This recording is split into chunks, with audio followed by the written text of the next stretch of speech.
स्वातंत्र्याची ज्योत हिंदुस्थानातल्या मनामनात पेटवणारे छत्रपती शिवाजी महाराज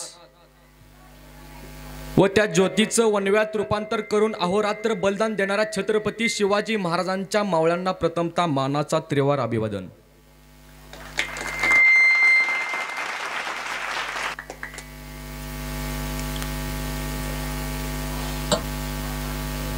समोर उपस्थित सर्व मान्यवरांचे प्रथमतः आभार। यासाठी वेळात वेळ काढून आपण इथे उपस्थित राहिलात आपल्या छत्रपती शिवाजी महाराजांचे विचार ऐकायला। नेहमीप्रमाणे जास्त संख्येत असणारे आमच्या आया आणि कमी संख्येत असणारे आमचे बाप, त्यामुळे आयांनी प्रथमतः टाळ्या वाजवायला काही हरकत नाही। कारण आमच्या आयांचा वेळ असतो संध्याकाळी 7 ते 10 सिरियल बघण्याचा, पण आमच्या आया आज सिरियल न बघता आज वेळात वेळ काढून छत्रपती शिवाजी महाराजांचे विचार ऐकायला बसले, त्यासाठी प्रथमतः तुमचे आभार। महाराज छत्रपती शिवाजी महाराज, ह्या राजाचं नाव ऐकलं की आमचं रक्त सळसळतं, ह्या राजाचं नाव ऐकलं की आमचं रक्त पेटून उठतं। मग साक्षात ज्यांनी महाराजांना बघितलं, जे महाराजांसोबत फिरले, त्यांना किती अभिमान वाटत असेल। आज आपल्या ह्या महाराष्ट्राच्या मातीमध्ये फक्त छत्रपती शिवाजी महाराजांचा स्पर्श होऊन गेलेला आहे, तर आपल्याला किती अभिमान वाटतोय। तर त्या टायमाला 350 वर्षापूर्वी त्या मावळ्यांना किती अभिमान वाटला असेल, जे मावळे राजांसोबत फिरले, ज्यांनी राजांना बघितलं, त्यांना किती अभिमान वाटत असेल। आज आपल्या या महाराष्ट्राच्या मातीमध्ये छत्रपती शिवाजी महाराज की, त्या राजाचं नाव घेतलं की या राजाच्या नावाचा जय जयकार होतो। तर कोण आहे छत्रपती शिवाजी महाराज? आता इथं बऱ्यापैकी लोक बसलेली मला म्हणणार, छत्रपती शिवाजी महाराज आम्हाला 4थीच्या पुस्तकात शिकवायला होते। छत्रपती शिवाजी महाराज एक लढवय्ये राजा होते, त्यांनी अनेक लढाया केल्या। छत्रपती शिवाजी महाराजांचे वडील शहाजीराजे भोसले होते। छत्रपती शिवाजी महाराजांची आई जिजाऊ साहेब होत्या, त्यांनी अनेक लढाई केल्या। त्यांनी अफजल खानाला मारला, त्याने शाहिस्तेखानाची बोटं कापली। पण सगळ्यात अगोदर छत्रपती शिवाजी महाराज कोण आहेत हे बघण्याच्या अगोदर छत्रपती शिवाजी महाराज काय आहेत हे बघण्याचं जास्त ह्या आजच्या तरुण पिढीला गरज आहे।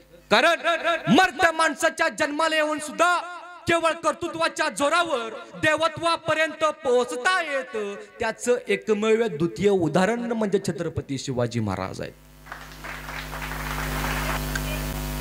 खरं तर छत्रपती शिवाजी महाराजांच्या स्वराज्यावरती आज 350 वर्ष झाले। छत्रपती शिवाजी महाराजांनी ह्या हिंदवी स्वराज्यातून जाऊन, ह्या महाराष्ट्रातून जाऊन, म्हणजे नेमानं 345 वर्ष झाले। आज ही जयंती कोणती? ही जयंती 395वी जयंती। पण छत्रपती शिवाजी महाराजांनी ह्या महाराष्ट्राच्या मातीमध्ये जाऊन 345 वर्ष झालेत, हे लक्षात ठेवा। तसं पन्हाळ्याच्या पायथ्याला नेबापूर नावाचं गाव आहे, जसं तुमचं चंदगड मध्ये हे किरमटेवाडी गाव आहे, तसं पन्हाळ्याच्या तुमच्याच भागातला आहे पन्हाळा, बरोबर? कोल्हापूर, बरोबर? कोल्हापूर जिल्हा ना तुमचा? हो। पन्हाळ्याच्या पायथ्याला नेबापूर नावाचं गाव आहे।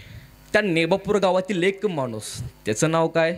शिवा काशीद। सगळ्यांना माहिती आहे शिवा काशीद, बरोबर? हे तो कोण न्हावी समाजाचा आहे का? त्यांच्यातला हा शिवा काशीद। हा शिवा काशीद दिसणार राजांसारखा, बोलणार राजांसारखा, मिशीची स्टाईल राजांसारखी, दाढीची स्टाईल राजांसारखी। डोक्यात एकच विचार, जगायचं असेल तर छत्रपती शिवाजी महाराजांसारखं जगायच नाही तर जगायच नाही, डोक्यात एकच विचार। पण दादांनो, छत्रपती शिवाजी महाराजांसारखा शिवा काशीद दाढी वाढवून थांबला नाही, तर त्याने विचार सुद्धा वाढवलाय। आज आमची पोरं फक्त दाढी वाढवतात, झुकेगा नाही साला म्हणतात। आता पुष्पा आलाय, बरोबर?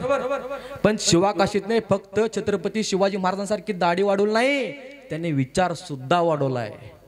आमच्या पोरांना पण विचार वाढवायची फार गरज आहे। आणि पुढे त्या शिवा काशीदच्या आणि राजांची भेट होते, आणि फेब्रुवारी महिन्यात सिद्धी जोहर नावात झरलंय घालतो बाबा। तो जहर मराठी काय तुम्हाला कळेल आता बघा. हा झर आला पन्हाळ्याच्या पैताला, त्याने पन्हाळ्याला वेढा टाकला. इतका कडक बंदोबस्त की त्याचा डाव असा होता की पावसाळा चालू होईल आणि पावसाळा चालू झाल्या झाल्या मराठी सैन्य एक दिवस खाली येईल आणि गडावरचं पूर्ण धान्य संपेल. त्याचा असा डाव होता. पण त्याला कुठं माहित होतं, अरे त्याने पन्हाळ्याला वेढा टाकला. इतका कडक बंदोबस्त की मुंगीला त्या खाली वरती जाता येत नव्हतं आणि वाऱ्याला वरून खाली येतात येत नव्हतं. इतका कडक बंदोबस्त. पण तसंच झालं. त्याचा डाव जसा होता ना तसंच झालं.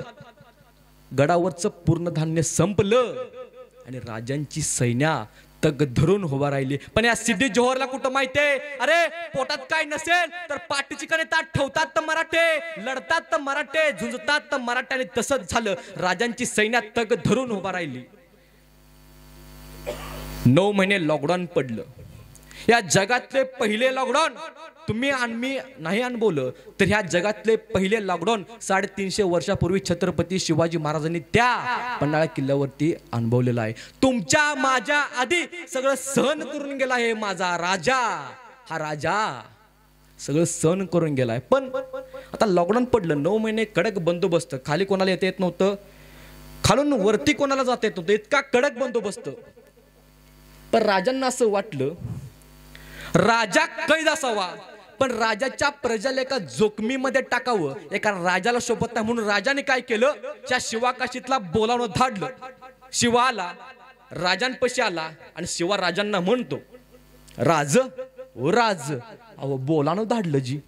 तसं राज म्हणतात, अरे हो शिवा, शिवा तुला बोलावणं धाडलं शिवा. अरे शिवा आम्ही ऐकून आहे की तू आमच्या सारखाच दिसतोस म्हणे. तसा शिवा म्हणला राजांना, हो राज मी तुमच्या सारखा दिसतो. मग राजा शिवाला म्हणतात, अरे शिवा आम्हाला एकदा बघायचं आहे तू आमच्या सारखा कसा दिसतोस. शिवा गेला, राजांसारखी कपडे घातली, जिने टोप घातला, दाढीला जरा विचारली दाढी बिडी, मिशीला पीळ दिली आणि केसाची स्टाईल मारतच राजांपाशी आला आणि राजांना म्हणाला, राज हो राज दिसते की नाही मी तुमच्यासारखा. राजाने शिवाकडे असं बघितलं. अहो राजांना प्रश्न पडला, नेमका हा छत्रपती शिवाजी महाराज आहे की मी छत्रपती शिवाजी महाराज, एकदम सेम टू सेम. मग शिवा कशात आमचं म्हणतो राजांना, म्हणजे राज त्या सिद्धी जोहरला सुद्धा ओळखच नाही राज मी कसा दिसतो. त्यावेळेस राज म्हणतात, अरे हो शिवा, अरे त्या सिद्धी जोहरला सुद्धा ओळखच नाही तू कसा दिसतोस. पण शिवा, अरे शिवा तुला कसं समजलं, अरे आम्ही तुला सिद्धी जोहरच्या भेटीला पाठवणार आहे. अरे शिवा, अरे तुला कसं समजलं. शिवा आमचा राजांना म्हणतो, राज अहो काय राज इतक्या दिवस झालं तुमच्या संग फिरतोय की, अहो राज मला माहित नसते मी काय करत असते. द्या की राज विडा, जातो की राज मारतो की सिद्धीला, द्या की राज विडा, विडा द्या. डोक्यात विचार नाही हो, घरात 4 वर्षाची पोरगी, बायका पोरांचं काय होईल. डोक्यात विचार नाही हो, डोक्यात एकच विचार, आपला राजा जगला पाहिजे. डोक्यात एकच विचार, आपला राजा जगला पाहिजे. राजांनी शिवाला मिठी मारली आणि राजांच्या डोळ्यातून शिवाच्या पाठीवरती एक ठेंब पडला. अहो राजांच्या डोळ्यातून ठेंब या शिवाकाशीच्या पाठीवरती. अहो हे भाग्य काय कमी आहे का, माहितीये शेवटचं बघायचं आपल्या मावळ्याला. जगाच्या पाठीवरती पहिला राजा आहे, जो राजा सैनिकांसाठी रडलाय ते म्हणजे छत्रपती शिवाजी महाराज, दुसरा राजा नाही. जगाच्या पाठीवरती पहिला राजा सैनिकांसाठी रडलाय. आणि प्लॅन असा ठरला की 2 पालख्या तयार होतील. एका पालखीत बसणार शिवा काशीत आणि दुसऱ्या पालखीत बसणार साक्षात छत्रपती शिवाजी महाराज, असा प्लॅन ठरला. आणि छत्रपती शिवाजी महाराज या सिद्धी जोहरला फरमान पाठवतात, आज संध्याकाळी अरे सिद्धी जोहर तुझ्या भेटीला साक्षात छत्रपती शिवाजी महाराज येणार आहेत. त्यावेळेस सिद्धी जोहर चक्क झाला. अहो 9 महिने लॉकडाऊन पडलेलं, 9 महिने राजांना शोधायसाठी त्याने किती प्रयत्न केलं होतं. अरे रोज एकाच्या कत्तेली करत होता, या मराठ्यांच्या कत्तेली करत होता. पण त्या सिद्धी जोहरला आनंद झाला, आता छत्रपती शिवाजी महाराज आपल्या भेटीला येणार आहेत म्हणून त्या आनंदात त्याने वेडाचा ढिल्ला केला. आणि त्याच वेडाचा फायदा छत्रपती शिवाजी महाराजांनी शिवाकाशीत न घ्यायचा ठरवला. जसा प्लॅन ठरलेला तसा 2 पालख्या तयार झाल्या. एका पालखीत बसलाय आमचा शिवा काशीत आणि दुसऱ्या पालखीत बसलेत साक्षात छत्रपती शिवाजी महाराज. राजांच्या पालखीचं नेतृत्व करणार बाजीप्रभू देशपांडे, फुलाजी देशपांडे आणि बांदल सेना. राजांची पालखी मध्ये आणि राजांची पालखी जाणार संध्याकाळी ह्या बालेकिल्ल्याच्या पाठीमागून विशाळ गडावरती आणि ह्या शिवाकाशीची पालखी जाणार संध्याकाळी पन्हाळ्याच्या पायथ्याला सिद्धी जोहरला भेटायला. प्लॅन असा ठरला. तशा दोन पालख्या फुडायला. एका पालखीत बसले साक्षात छत्रपती शिवाजी महाराज, दुसऱ्या पालखीत बसले साक्षात छत्रपती शिवाजी महाराजांचा वेश घेऊन शिवाकाशीत. राजांनी शिवाकडे बघितलं असं, शिवा, अरे शिवा चलणार रे शिवा, आपण दोघं मिळून लढू रे, चलणार रे शिवा चल. त्यावेळी शिवा म्हणतो, नाही राज तुम्ही जावा, बिनगोर जावा राज, माझ्यापेक्षा रैत्याला तुमची जास्त गरज आहे राज तुम्ही जावा बिनगोर राज. आणि राजांना शिवाने एकदा बघितलं आणि शिवाने पण राजांकडे एकदा बघितलं, डोळे भरून बघून घेतला आणि शिवा आमचा म्हणत राहिला, बाजी काका आपला शिवा काय म्हणत राहिला, बाजी काका आपला राजा जगला पाहिजे हो, बाजी काका आपल्या राजाला तुम्ही सुखरूप पोचवा विशाळगडावरती पोचवा बाजी काका. श्यामावळ्याचं एकच इच्छा आहे, आपला राजा विशाळगडावरती पोचवा बाजी काका. तसं राजांची पालखी निघाली बालेकिल्ल्याच्या पाठीमागून. पुढे असतात बाजीप्रभू देशपांडे, फुलाजी देशपांडे आणि माग बांधव सेना राजांची पालखी मध्ये. आणि संध्याकाळी भेटायला गेली शिवाकाशीची पालखी या सिद्धी जोहरच्या शामियान्याच्या बाहेर. तसा सिद्धी जोहर बाहेर आला, त्याला माहित नसतं नेमकं छत्रपती शिवाजी महाराज आहे. तो बाहेर आला आणि सिद्धी जोहर बाहेर आला आणि ह्या शिवाकाशीच्या हाताला हात धरला आणि म्हणला, शिवाजी राजे चला. गेला शामियानात घेऊन गेला. त्याला माहित नसतं नेमका छत्रपती शिवाजी महाराज कोण आहे. शामियानामध्ये नेलं आणि शामियानामध्ये त्यांची बोलणी चालू झाली. आणि त्या टायमाला सिद्धी जोहर काय म्हणतोय माहितीये का, शिवाजी राजे. शिवाकाशीला काय म्हणतो त्याला माहित नसतं कोण असतं. शिवाजी राजे तुम्ही घेतलेली सगळे किल्ले आम्हाला परत द्या, तुम्ही माझ्या नावावरती करा. आमच्या बडबेगम मोठ्या साहेबांना सांगून तुम्हाला आमच्या राजाचं सर सेनापती बनवतो. शिवाकाशी शांत बसला, एकदम शांत, एकदम. आणि हा सगळा संवाद चालत असताना त्या शामियानामध्ये अशी सरदार उभे असतात आणि त्यापैकी बरोबर शिवाकाशीच्या बरोबर 2 सरदार पुढे उभा असतात. आणि त्यापैकी एक सरदार तो असतो अफजल खानाचा बेटा फजल खान. आणि त्याचे संशय डोळे सारखे शिवाकाशीकडे असे बघत असतात, आणि एकदमच संताप्त, हुजूर ये शिवा नहीं हो सकता है, मैंने मेरे अब्बाजान के साथ. जेव्हा मी अफजल खानासोबत गेलतो तेव्हा कृष्णाजी भास्करने त्यांच्या डोक्यावरती एक वार केलता, तो वार आता दिसत नाही. नेमकं बघा हा छत्रपती शिवाजी महाराज आहे का बघा, नाही तर ठोका लावून गेलाय का बघा. तसा संतापलेला सिद्धी जोहर म्हणाला, क्या बघते हो, सच बता. सच हुजूर सच. त्या टायमाला संतापलेला सिद्धी जोहरने शिवाकाशीतला म्हणाला, अरे सच बता, अरे बेमौक तो मारा जाएगा, अरे तुम का छत्रपती शिवाजी महाराज. अरे होय आमचा शिवाकाशीत, मीच आहे छत्रपती शिवाजी महाराज. त्यावेळेला संतापलेला सिद्धी जोहर त्याची नंगी तलवार वर धरतो, सप्प करून चालवतो. शिवाचं जिनेटोप खाली पडतं, खून जाणवला नाही.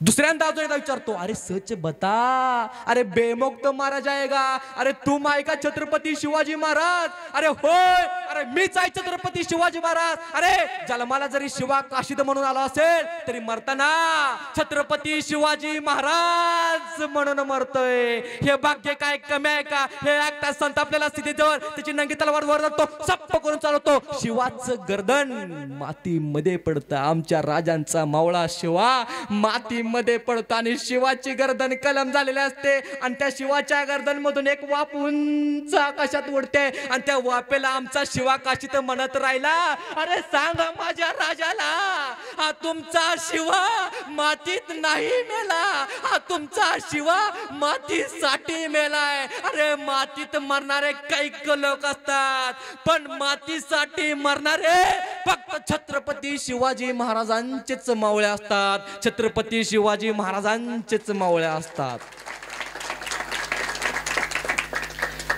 आणि तिकडे बालेकिल्ल्याच्या पाठीमागून राजांची पालखी गेलेली असते. पुढे असतात बाजीप्रभू देशपांडे, फुलाजी देशपांडे आणि माग बांधव सेना, राजांची पालखी मध्ये. तशी सरसर झाडा दुरपातून दगड मातीतून ही राजांची पालखी आमचं मावळं सपाट तराट सुटलं होतं. पण ही खबर त्या सिद्धी जोहरला समजते, शिवाजी राजा आपल्याला थुका लावणे गेलेला आहे. आणि हा पळालेला आहे विशाळगडावरती. संतापलेला सिद्धी जोहर शिलेदार शिवाकाशीच्या हत्येच्या हुकमावरून हुकूम त्या सिद्धी महसूदला करतो आणि महसूदला सांगतो, अरे महसूद, अरे जा 5,000ची फौज घेऊन जा आणि त्या शिवाजी राजाला गिरफ्तार कर. अरे दाखव आपल्या मुघलांची ताकद काय. अरे जा. तसा महसूद निघाला, 5,000ची फौज घेऊन निघाला. पण या महसूदला माहित नसतो मराठे काय चीज आहेत. मराठी येड्या खोपडीचे मराठे आहेत. तसंच राजांची पालखी पळवत असतात. बाजीप्रभू देशपांडे, पुरा देशपांडे पुढे असतात. मानसेना माग राजांची पालखी सरसा झाड रुपयातून दगड मातीतून पळत असते. आणि तेवढ्यात पालखी थांबवली. बाजीप्रभूंनी पालखी थांबवली आणि पालखी थांबवा, पालखी थांबली. तसं आमच्या मराठी मावळ्यांना सांगितलं, मावळ्यांनो पायातलं पायतान काढून टाका. तर का काढून टाका, तर पावसानं थैमान घातलंय आणि जर तुमचं पायातलं पायतान चिखलात जरी अडकलं तर आपल्याला वाट लवकर कापायला यायची नाही. म्हणून आमच्या मराठी सैन्यानं पायातलं पायतान काढून टाकलं. तसं आमचं मराठी सैन्य सरसर झाडातून पातून दगड मातीतून पळत सुटलं. राजांची पालखी पळत सुटली. डोक्यात एकच विचार, आपला राजा जगला पाहिजे, आपला राजा जगला पाहिजे, आपला राजा जगला पाहिजे. सरसर झाडातून पातून, अरे ते दगड घुसायचं पायात, अरे रक्त बंबाळवायचं पायी. अरे मावळा काय थांबायला तयार नव्हता. सरसर झाडातून पातून दगड मातीतून हा मावळा सपाट सुटला होता.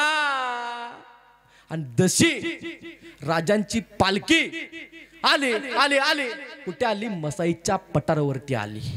तसं बाजीप्रभूंनी पालखी थांबवली. पालखी थांबवा, पालखी थांबवली आणि पालखीतून राज बाहेर आले.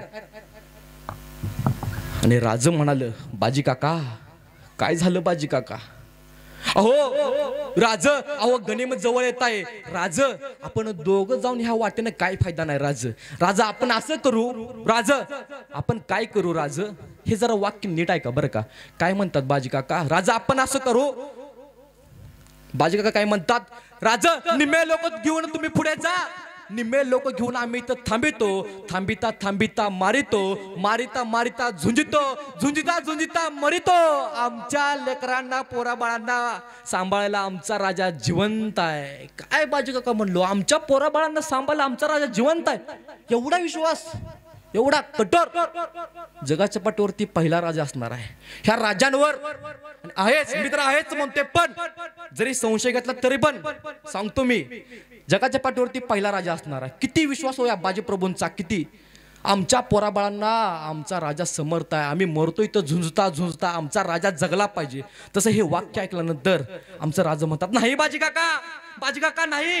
तुमच्या थकलेल्या खांद्यावरती स्वराज्य स्वाधीन करायला आम्ही राजे नाही झालो. बाजी काका नाही, बाजी काका आम्ही लढू हितेच आणि मरूही हितेच.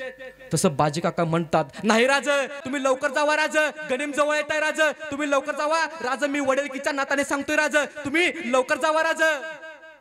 आणि काय म्हणतात माहिती का बाजी काका, हे जरा वाक्य नीट ऐका. हे वाक्य सगळ्यांनी ऐकलंय.